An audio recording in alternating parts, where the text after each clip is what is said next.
The smartest guys around are about to break it down like they won the game a million times. Well, actually, they didn't really win the game at all. Survivor know it all.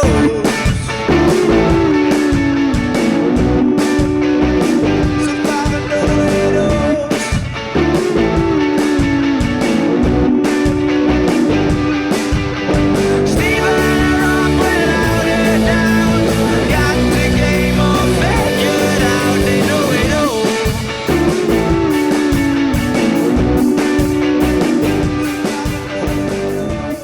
Yes, that's right. Stephen Fishback. Here we are. The Survivor Know-It-Alls are back again to recap. Back again. Oh my God, they're back again. Another episode of Survivor: The Edge of Extinction. And tonight, Ron Clark is the latest person to go to the edge of extinction. And we are here to talk about it all here with you live. How are you holding up, Rob? I know you're a big Ron Clark fan. Look, Ron Clark was a great character on the show. We'll talk about where he might have gone wrong. Everything was coming up Ron Clark earlier in the night, but unfortunately, there was a countermeasure, and ultimately that he was the one who ends up going home after Rick Devens plays his idol. And I'm looking forward to breaking it all down here with Stephen Fishback, who's back on the mend after shoulder surgery last week. Look at him and his perseverance. Woo! Doing it all for you. Just podcasting. You don't really use your arm that much to podcast, to be fair. It's not a very arm-intensive activity. Listen, for anybody who is questioning Stephen's perseverance, I saw him put his earbuds in and untangle them with one hand tonight, and it it was one of the most moving and motivational things I've ever seen in my life. Yeah, I mean, everyone knows how dexterous I am as a rule, so it was as always living up to that level of dexterity. I was shocked by Ron. You know, earlier in the episode, he said he was the one in control, and you know, when someone says they're in control in Survivor, you got to believe them. But he's been saying that for a while. No, I know. I'm kidding.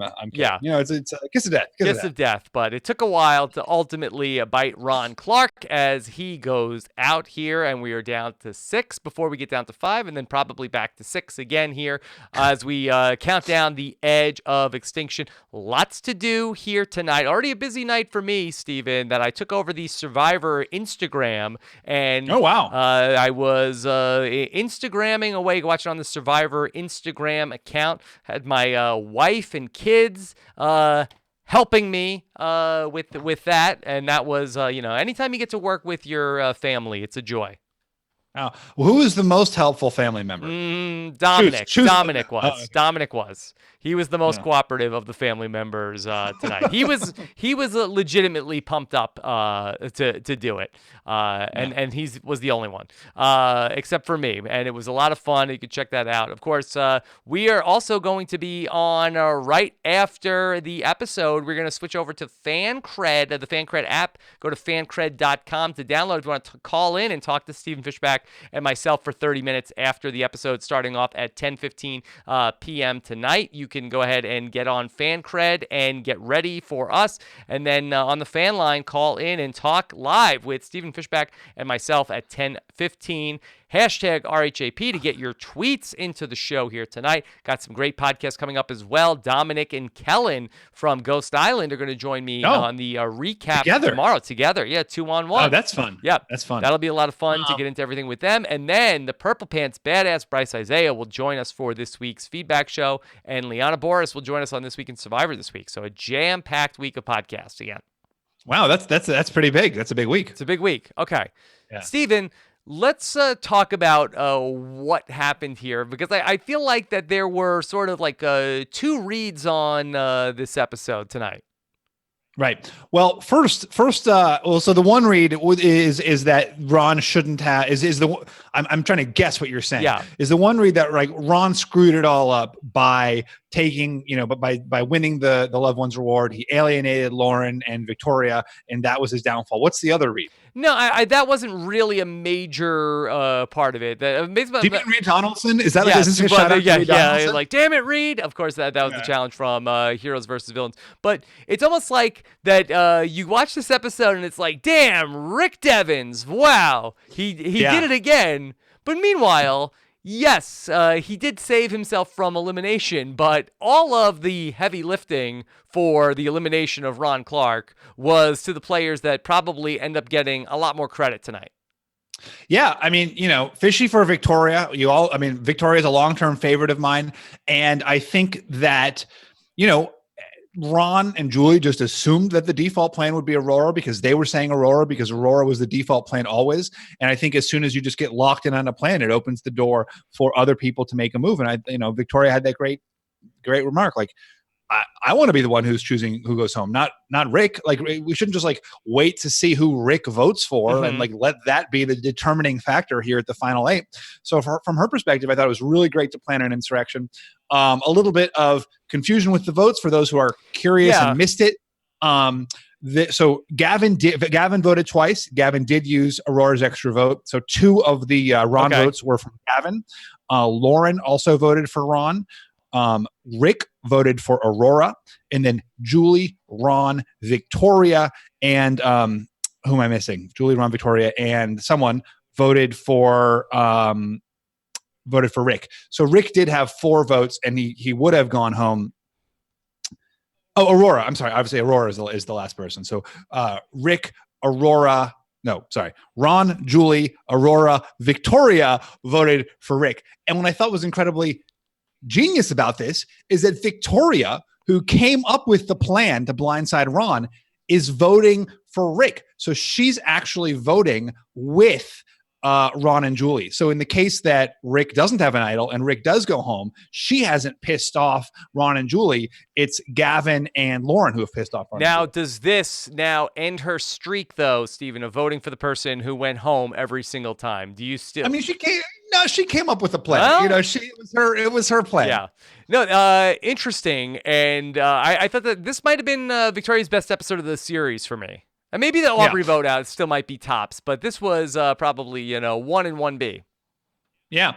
I think she's such a savvy player. It's weird because she feels under-edited, and I know we don't like to talk about the edit, but she just feels like she should be a bigger character almost than she is. There's 8 people left.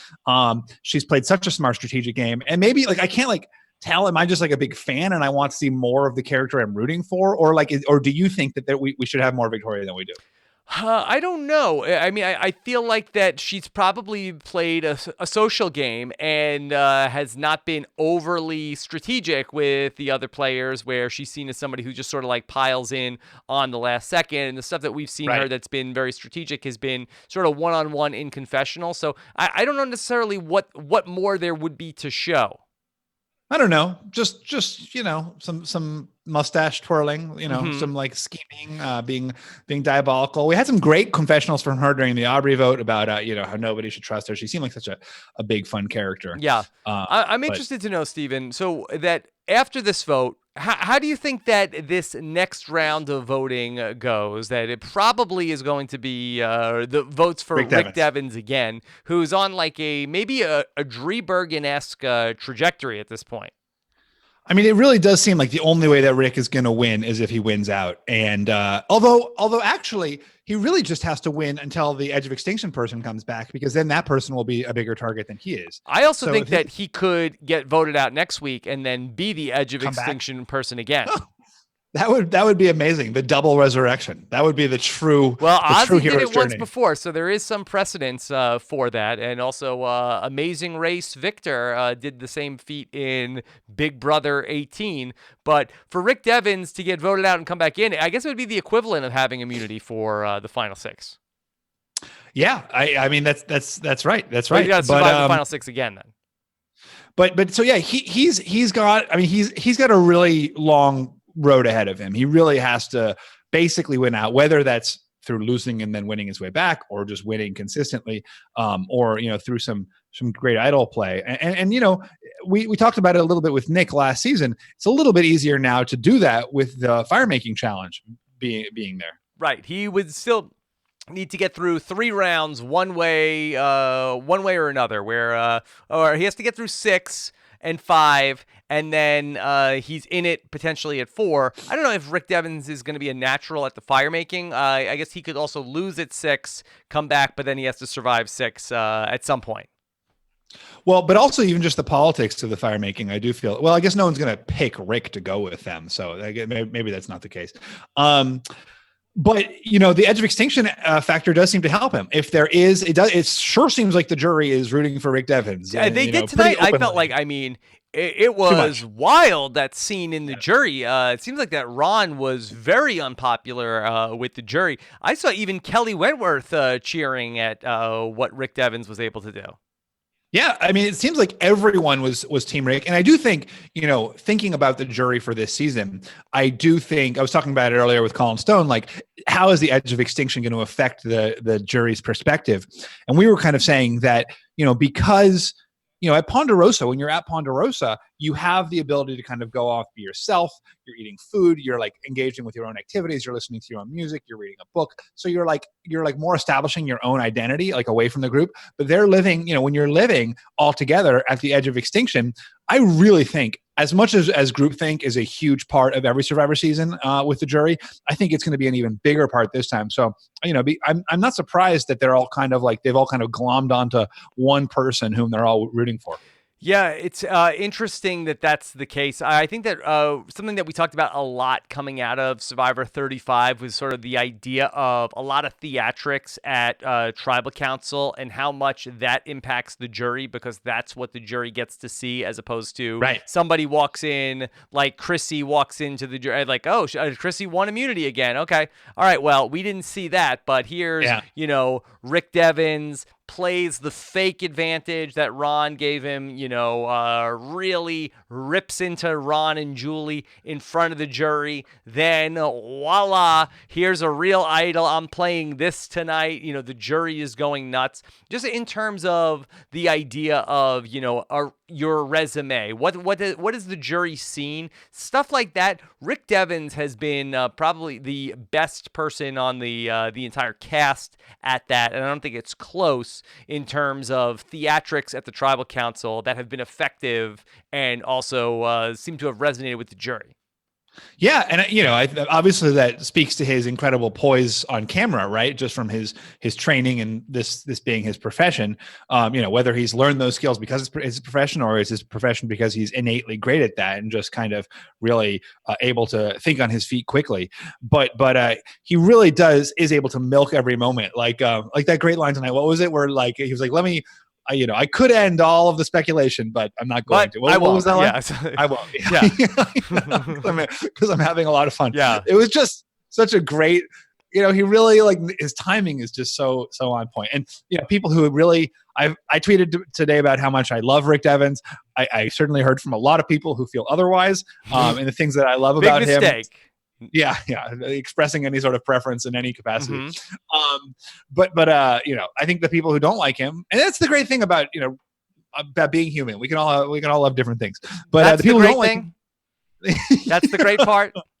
Well, and like senses, like smells, tastes, beauty. That's also good. Yes. And talking to you.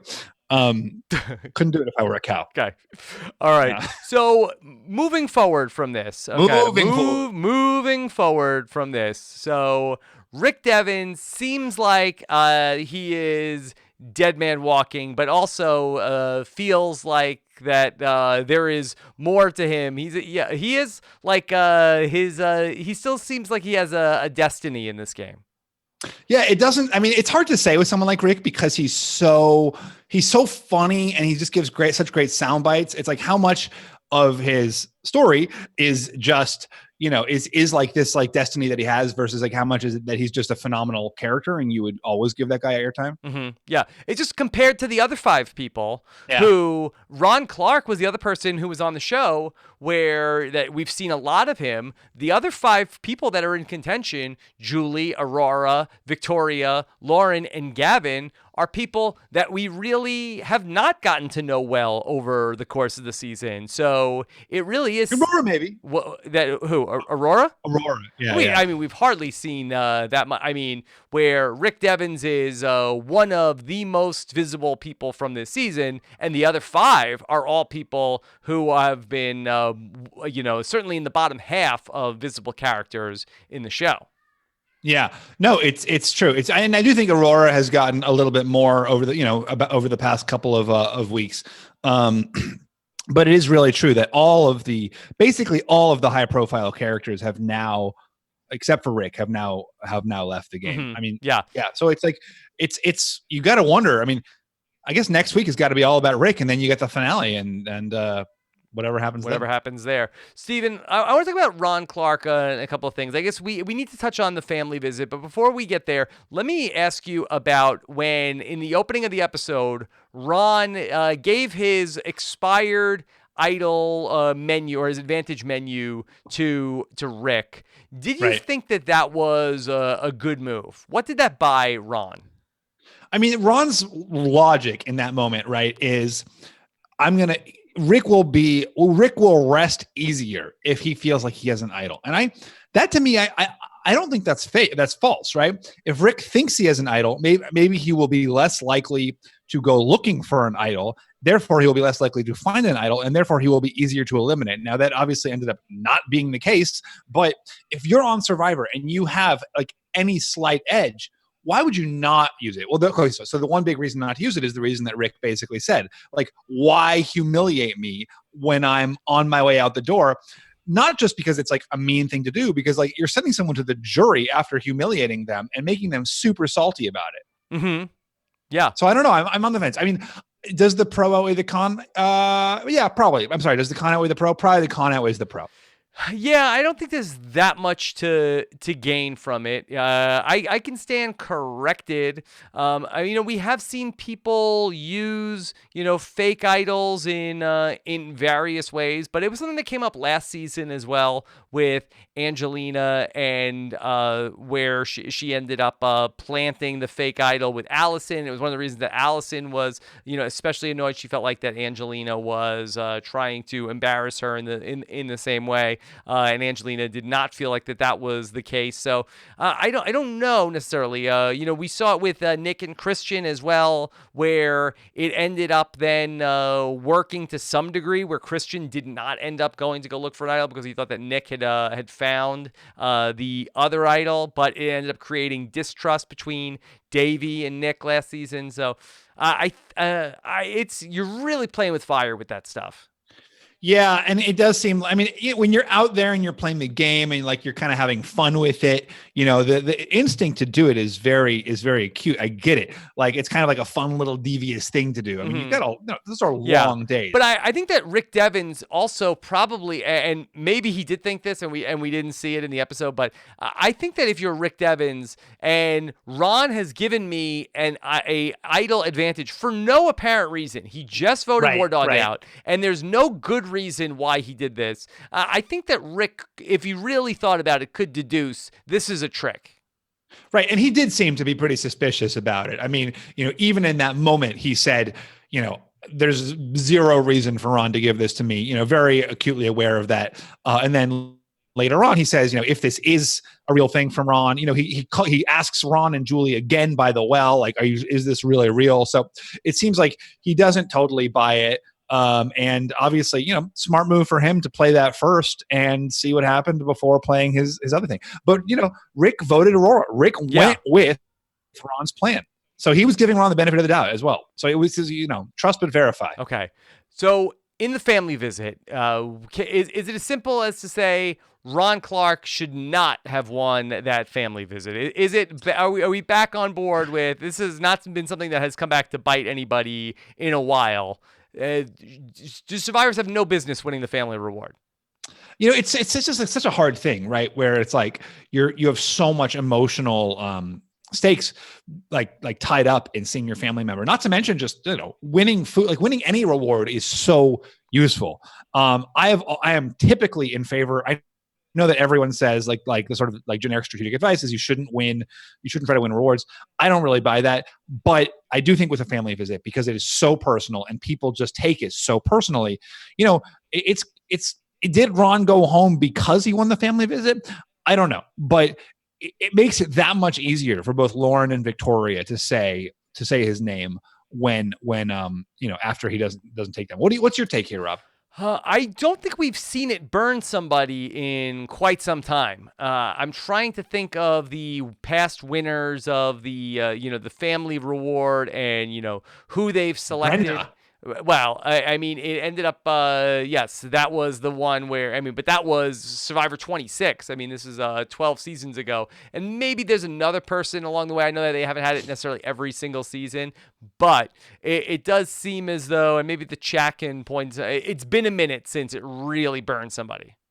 Yeah, but I think that it could in subtle ways too. I remember in Cambodia, the 3 people who didn't go on the family visit were the final 3. And I don't think that's irrelevant. I think it just really, it reinforces that bond for the people who are left behind. Mm-hmm. Yeah. Because they're so salty. And, we talk constantly about how winning a reward doesn't really win you anything, from the people you take. It's not like it's only bad for the people you leave behind. It's rare that people actually feel gratitude from your taking. Well, that's a great point about Gavin, where I do think that one of the miscalculations that Ron made was that if I do certain things for people, there will be a quid pro quo. And by taking Gavin, he says that it was not about the honeymoon for Gavin. It was about, I need to keep Gavin on board with the plan. And so by taking him on the reward, that's what I'm doing. And then by the end of the episode, Gavin is using how many different votes? 2 votes against 2 votes against Ron. 2 votes against Ron Clark. By the way, just as an aside, I like Aurora giving Gavin the extra vote because he's the only one. Like, it's a little bit gilding the lily, I thought. Like, why not just give it to Victoria? Like, no one's voting for Victoria. She's not the target. It just seemed like a lot. I mean, I guess with Survivor, you always want to be like quadruply sure of your plan, but it just seemed like a little bit like of an unnecessary flourish. Yeah, in terms of the math of it, how many votes did they need? I guess it was also that this was the last time that Aurora could use that extra vote, so maybe this was a little bit of like to the person with the hammer, everything looks like a nail. Yeah, exactly. So why not use it? Basically, is right, because I know this is very confusing. This vote, but so there was only going to be one Rick Devens vote. So wouldn't 2 votes against Ron have done the trick? Yeah, but you never know for sure. Like, maybe like because Ron thinks everyone's voting for Rick, he throws another vote on Aurora. You never know for like. So why not take that extra level of precaution? Mm-hmm. But doesn't then on the tiebreak everybody then I guess they would vote out Aurora over Ron on the tiebreak? Well, in the tiebreak, no, I think the numbers would, because obviously if the tie, who's the tie between in this case, Rick and so it's Ron? only if Rick plays his idol. So then it would be if there was 2 votes on Aurora and 2 votes on Ron, then the other 5 people would get to vote, and they would all vote for Ron, right? Everyone would vote for Ron except for Julie. Mm-hmm.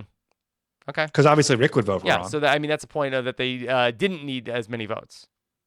Yeah, but they got the vote. Why not? Why not? I guess so. Nobody likes to go home with an advantage in their pocket. That's it. Especially one that you could have played. Yeah. Let me ask you to rank these players. I know that it might be arbitrary and reductive, but if you could, of the foursome of Victoria, Aurora, Gavin, and Lauren, do you feel particularly strong about any of the 4? Having, you know the answer. You know the answer. You think Victoria is number 1? Oh yeah, I think like hands down, Victoria's number 1. I think that she might be playing the best, but I don't know necessarily if she is necessarily. I don't see her necessarily in the final 3. Do you? Oh, I guess I should have asked you what the question was. I guess so. I mean, like who has the inside track to this thing? Like I still feel like Devens is going to get there somehow, but I don't know who else is there. So you're like saying, okay, so this is not who's playing the best game. I mean, I've thought that Aurora really could be a finalist here. I've long thought that Julie might be a finalist. You know, Julie could absolutely be a losing finalist. I think that would make a lot of sense. I doubt Victoria is making it to the finals, and in fact, her sort of under-edited persona kind of matches up with people who go out in the 5 or 6 spot. Mhm. You know, sort of like Dr. Allison, that kind of like goodbye. She could like that lose quick the fire making. Yeah, she might lose the fire making, or she might be like the first person out in the finale. Mm-hmm. Just that person who's like, we can't really give this person a big story, like a big farewell. Like I could not, if I was getting like $1 million to like call the final 3 right now, I would really struggle with it. Yeah, I mean, I would think Devens but he really, who knows? I really could see Julie and or Aurora. And who's voting out Julie? Like who's going to vote out Julie? Well, she could be if Devens wins immunity, that she would be the easy target to go home next time. I guess so, but then why? I don't think she was with Ron. She was Ron's person. Who's she connected to? But these players have never made that calculus. That's true. They don't ever vote together twice in a row. If anything, Devens and Julie should work together now moving forward. And they were connected at the merge. Maybe they could sort of pair up and figure something out and maybe get that 4 of the 4 under-edited people: Lauren, Gavin, Victoria, and Aurora. If they could split that 4 in 2. Yeah, I mean, I think after tonight, that's probably a long shot. Gavin after won Devens immunity feels like again. Betrayed. Gavin's won, I think, 2 immunities, and he's been right there for a bunch of them. Yeah, but I mean, you basically saw Devens like calling out what a two-faced liar Julie is in front of the whole jury. I'm not sure if there's much opportunity for trust between those two right now. But this season has been so weird, where it's we saw at the last tribal council where War Dog talked about how him and Ron Clark were they were the people that they deserved all the credit for getting Kelly out of the game, and I felt like, and I don't know if it was Ron's decision. I really feel like that. The votes weren't there to keep War Dog in the game at that last tribal council, so Ron went along with that. But I felt at the time, I don't love where Ron is in the game, because I think that he's sort of been presented as the biggest threat out there in the game. And the way that this post-merge has gone, every time somebody is sort of like revealed as the biggest threat, that's the next person to go home. And other than Rick Devens, I don't know who the next person who is the biggest threat.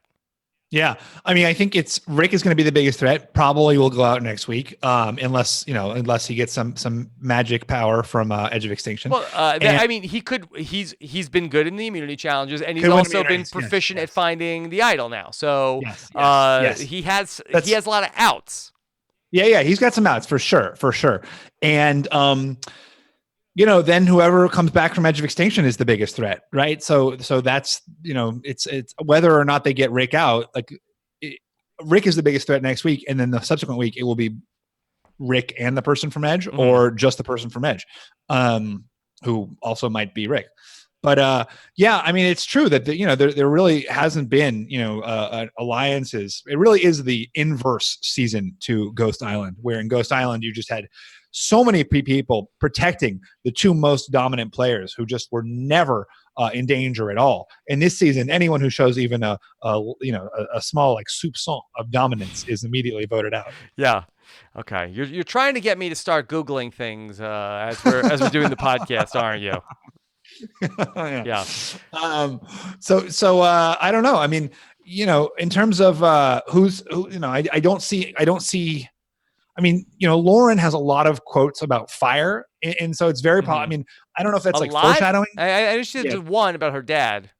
There have been a couple. Tonight, she said something like, "It's so much better by the fire," and they like subtitled it, and it was very strange. Wow, it was you are in the weeds.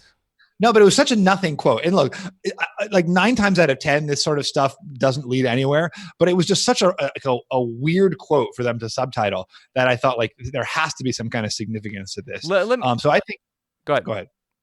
I could see her either winning or losing fire making. Yeah. Let me ask you, we didn't go to the Edge of Extinction again tonight. What did you think about that? Did you miss the Edge? Did you miss seeing War Dog?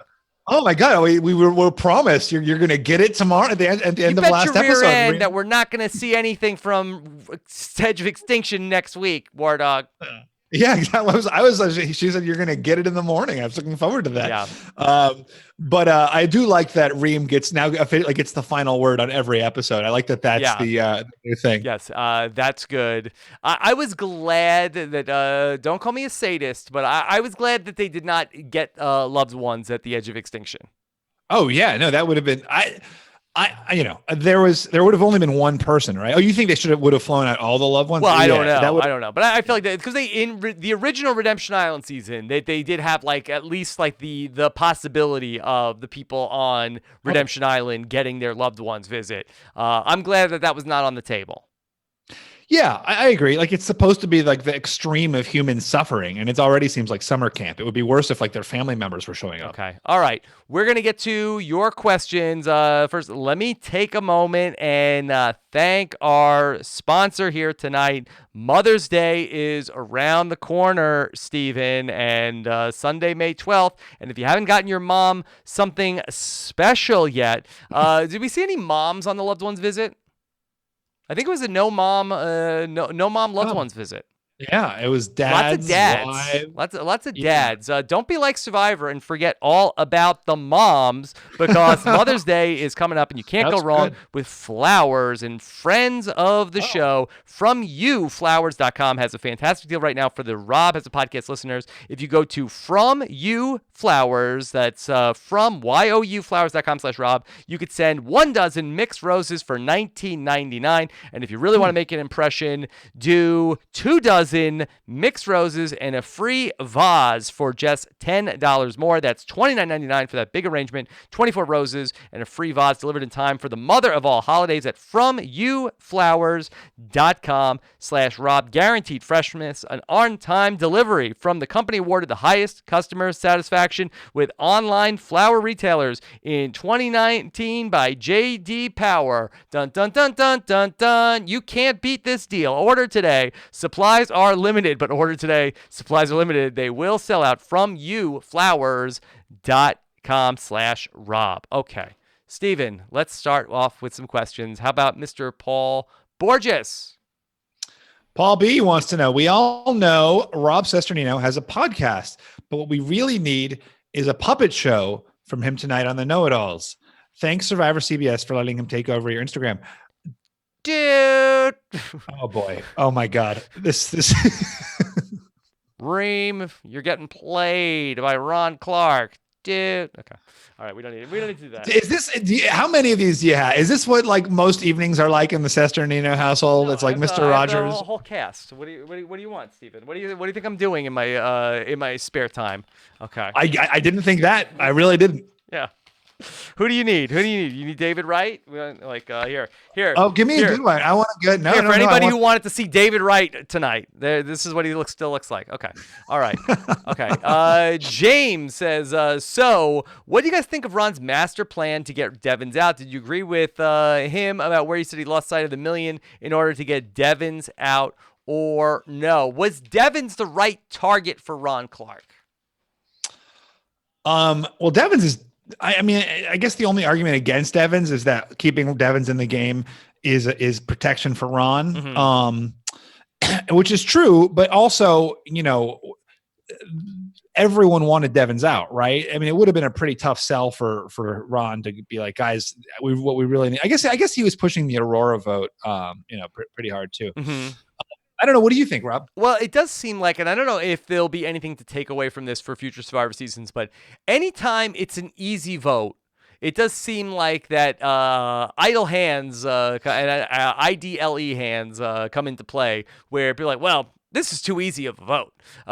We need to, I need to make a mark here. And so, every time it's like, okay, Devens was the easy target. And Devens was, not a great target because it seemed like that there was a lot in the ether about that Devens could have an advantage. Like people seemed like pretty adamant that almost every person in the game felt like, well, we need a plan B because Devens might have something up his sleeve. Yeah. I mean, it's hard because someone like Ron has backed himself into a corner, or actually he hasn't even backed himself into a corner. He's been backed into a corner because all of the bigger, the other big players have been eliminated by his own alliance. And so like, I mean, when Ron and Julie were betrayed by Julia, Gavin, and Victoria, it really looked like they were sort of out of luck on the show. And they actually, since that vote, have had a pretty stellar comeback, right? Where it's been 3. It was, immediately after that, it sure looked like the Lessus had a pretty big numbers, or they had sort of tied up the numbers. And then 1, 2, 3, it's 3 Lessus gone. So, kudos to the Commas for getting their act together once, after that total screw up at the start of the merge. But, at this point in the game, I just don't know what Ron could do. Yeah. I want to go back just to Rick Devens, because I thought that was miraculous that Rick Devens was able to scale the roof of the shelter while everybody was sleeping, and then pull this off and get this under everybody's nose. I mean, that sometimes that the tinfoil hat Twitter will say like, oh, that he just found that idol. Like, oh, isn't that a coincidence that he found another idol? I mean, this was not a cheapie for Rick Devens here tonight. Yeah, having to scale, and like it's also like it's dark. It's not like you can see kind of where you're going. Like it is pitch black on those long nights, and there's no lighting, right? The camera light is infrared, right? Which is why, so it's like not like you're seeing from the camera light. So he is scaling this tree in the night. Who the F knows what like critter is dangling in that tree? I mean, that was a pretty badass idol snag. Yeah, I only wish that maybe and hope nobody gets hurt, but Rick Devens could have fallen through the roof of the shelter and then, oh yeah. Wow, now I can call you a sadist. Well, why? That's what the Kool-Aid Man would do. That's his spirit animal. Yeah, I don't. Yeah, okay, that's fair. Maybe hold the idol. He grabs the idol on the way down and busts through the roof. Oh yeah. Yeah.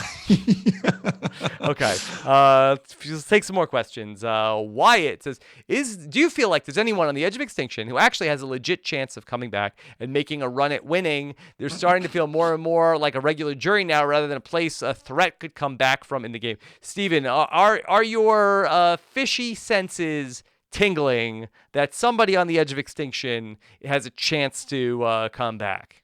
I mean, you look at who's there. You have some, like, you've got Chris, you've got Joe, you've got Kelly Wentworth, David Wright, who's does extremely well in all these challenges. You have people there who do very well in the challenges. And I would not be at all surprised. Like, whoever wins that challenge, depending on what presumably it's not going to be like a slide puzzle. Presumably it's going to be a pretty tough contest. And we saw one piece of it where Aubrey was trying to get untangled. Oh, that's right. That's right. Who knows? She's still practicing. Like how long does she get to practice? I don't know. Aubrey's still on the show, right? She's there, but I mean, does she? She didn't I raise really the think sail. No. Okay. Wow. Yeah. Why? No, I just we haven't seen these people. Yeah. Yeah.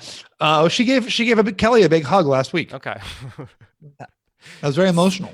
It's all happening. Okay. Yeah. What about Kieran, Steven? Karen wants to know, will the Extinction Island duel occur on finale night? Probably. Yeah. I mean, I think that we have one more week, then it's the finale. We'll go from 6 to 5 next week, and then we will have the Edge of Extinction, I think, kick off the 3-hour finale. Yeah, I agree. I think that'll be the start, then immediately a vote. So it's 6. That's 6. So the Extinction person, whoever comes back from Extinction, has to get through 2 votes and then the final 4 fire making. Yeah. If they come back with an idol, boy, would that be irritating. It would be something. It would be something. Yeah. Now, could it be another piece of an idol? Could it be something? But yeah, I think that you come back at 6. You figure it out.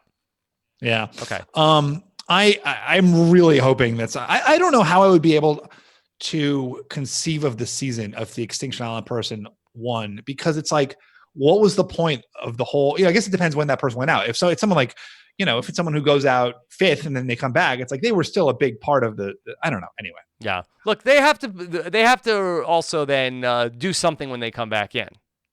Yeah. They have to get through a couple of these votes. Yeah. So, I mean, the worst case scenario is a person comes back and then they win immunity, they make the fire, and then they win. That's not great. Right. No, I mean that's the nightmare I think for this because it's like then it's just there was an entire season of Survivor and it meant nothing, all because it just all came down to a couple of obstacle courses. Mm-hmm. Right. I'm trying to remember. Did Ozzy come back at 6 and then he won immunity? Or did he come back in at 5? I feel like he came back in at 5. He definitely lost the final 4 challenge, right? But I think he won one of them. Final 5 challenge. So that would mean he came in at 6 because I do think he won one chat. He won his way back in. I think he won a challenge. I think they got down. They got down to 4, and then Ozzy came back in at 5, and then won a challenge. Oh, sorry. Yeah, he came back in at 5. He won the challenge to get to 4. That's exactly right, and lost the challenge to get to 3. Okay. Yeah. All right. Let's get some more questions in. Okay. Wyatt, are there any possible goats left in the remaining contestants? This is one of the few times I think everyone left has made some move where they could make a significant run at the final tribal council.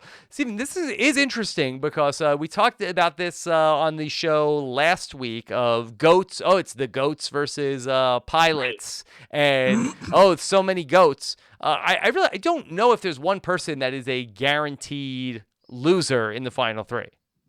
Yeah, I don't think so either. I mean, I think if you're looking at their resume, it's from what I mean, Lauren has seemed to make the fewest moves of that group. Although I guess that's not actually true. And Lauren's done, she was a huge part of the Lesu Alliance, which really did some damage at the merge.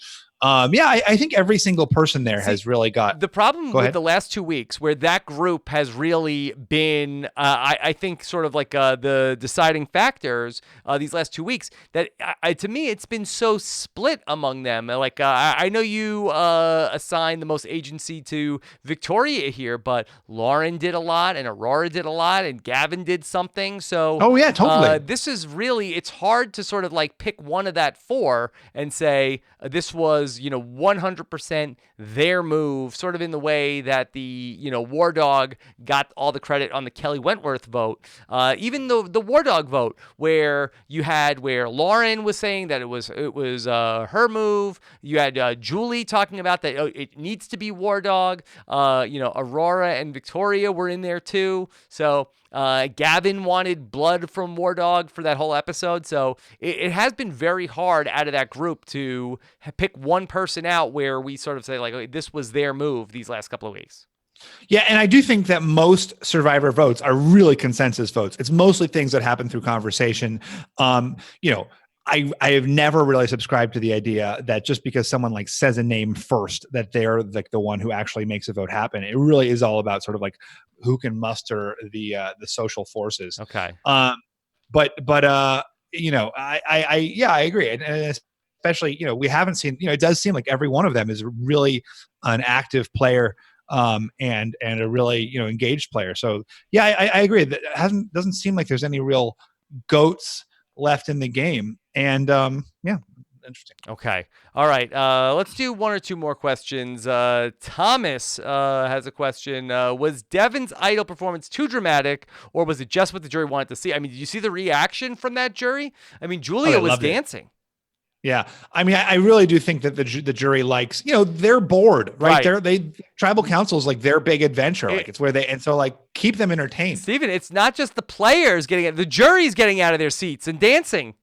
Yeah. Wow. What did you think about the celebration? Like, I actually thought it was a little unseemly, like a little too much. Well, you have a huge group now. It's getting raucous.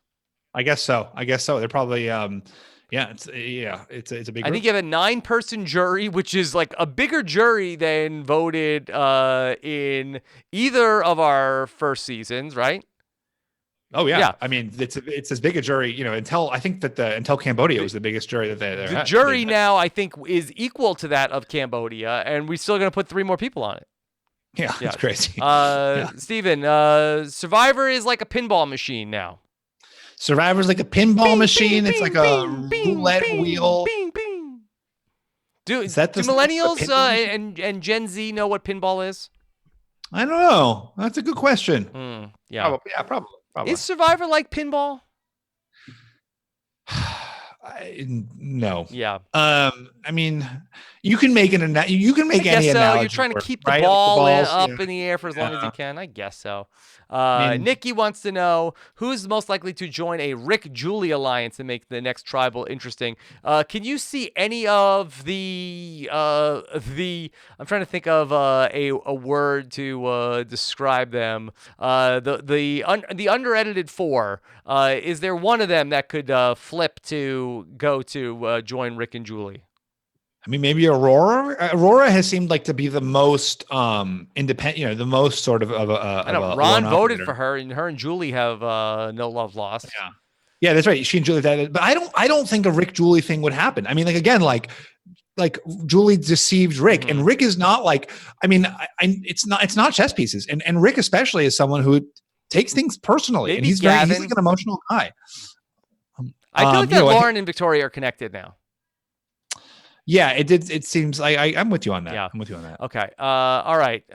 Scott, do we have another question? All right, then this will be the last question, and then we'll wrap things up. Do either Lauren or Victoria need to eliminate each other due to having similar under-the-radar strategic games, or can either one point to superior moves in order to win? Think that's getting too cute, Lauren and Victoria. Yeah. I don't know. I think that from the perspective, I mean, maybe they seem similar to us, but from the perspective of the other players, they're like, I think they probably have like dramatically different relationships. Like one was on Lesu and has like a great story there about being in the underdog alliance, and the other was, kind of dodged and weaved. Yeah. Don't forget, Lauren still has an idol. Yeah. So I think that actually they are, have pretty different stories to tell, even though they sort of have ended up in a kind of similar strategic position right now. All right. Let's start to wrap this up, and then Steven and I are going to take your calls over on FanCred. If you want to get on fancred.com and get the app, you can do so. News AF, Woodstock 50 canceled. Steven Fishback, I know, was already planning on being out there this August in upstate New York. Steven, I'm sorry to say, Woodstock 50 is canceled. What happened? You'll have to tune into News AF with Tyson Apostle and Danny Bryson for the stories. Rob and Akiva need a podcast. We took calls from 32 fans of Rob and Akiva need a podcast this weekend to get new ideas on Total Idea Request Live. Check that out on Rob and Akiva need a podcast. Win Shut Up Tim's Money coming up this weekend. Double interview with Dominic and Kellen coming up this week. Did you where did that picture of Dominic come from? That's pretty hilarious. I think it must be like a press photo, because I think that's what he was wearing in his press pictures. He's such a ham. Yeah. So check that out. Get your questions in. Survivor@robswebsite.com or by way of voicemail. Akiva is going to be on the RHAP B&B this weekend. So check that out with Mike and Liana. And then find out why Ron Clark lost with David and Jessica as well in our Rahap Ups feed, in the Survivor feed. And then the Purple Pants Badass, Bryce Isaiah. What you looking for, Steven Fishback? He is going to be on the feedback show. Get your voicemail questions in for Bryce. And then Liana Boris will join us on This Week in Survivor as we approach the second to last week of the season. Of course, Wiggle Room coming up with the great Josh Wiggler. Yeah, I had shown, I was playing with my Survivor puppets, and I had my Rick Devens out, and I asked my son Dominic, who's this? He said, is that Josh Wiggler? No, Rick Devens. This is Rick Devens' puppet. Okay? All right.